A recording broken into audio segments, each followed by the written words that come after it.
കാലങ്ങളിലത്തെ മാമ്പഴ പുളിശ്ശേരി പറയാം. അതിൻ്റെ പ്രത്യേകത എന്താണെന്ന് വെച്ചാൽ ആദ്യം തന്നെ മാങ്ങ കുറച്ച് ഒത്തിരി വെള്ളം ഒഴിച്ചിട്ട് ഒന്ന് തിളപ്പിക്കും. ഒന്ന് നന്നായിട്ടൊന്ന് തിളയ്ക്കുമ്പോൾ ഒരു ചെറിയ വേവ് പോലെ അതിനകത്ത് വരും. അതിനകത്തേക്ക് നല്ലപോലെ ശർക്കരപ്പാനി അങ്ങോട്ട് ഒഴിക്കും. ശർക്കരപ്പാനിയും ഈ മാങ്ങയും കൂടി ഇങ്ങനെ വഴണ്ട പോലെ ഇങ്ങനെ വഴറ്റി ഇങ്ങനെ എടുക്കണം. എന്നിട്ട് അതിൽ കുറച്ച് നെയ്യ് ഒഴിക്കണം.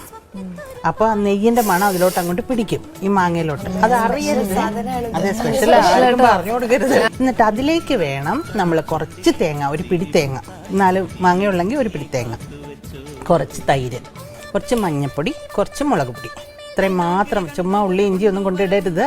ഇത്രയേ ഉള്ളൂ, കഴിഞ്ഞു കോമ്പിനേഷൻ. ഇത് നന്നായിട്ട് അരയ്ക്കുക. കല്ലിൽ അരയ്ക്കുകയാണെങ്കിൽ നല്ല വെണ്ണ മാതിരി അരച്ചെടുക്കണം. ഈ മാമ്പഴത്തിൻ്റെ ഈ കുറുക്കി വെച്ചിട്ടില്ല അതിനകത്തോട്ട് ഒഴിക്കുക. എന്നിട്ട് പ്രത്യേകം ശ്രദ്ധിക്കേണ്ടത് കടുക്, മുളക്, ഉലുവ നെയ്യിൽ തന്നെ വറക്കണം, വെളിച്ചെണ്ണയിലൊന്നും വറക്കരുത്.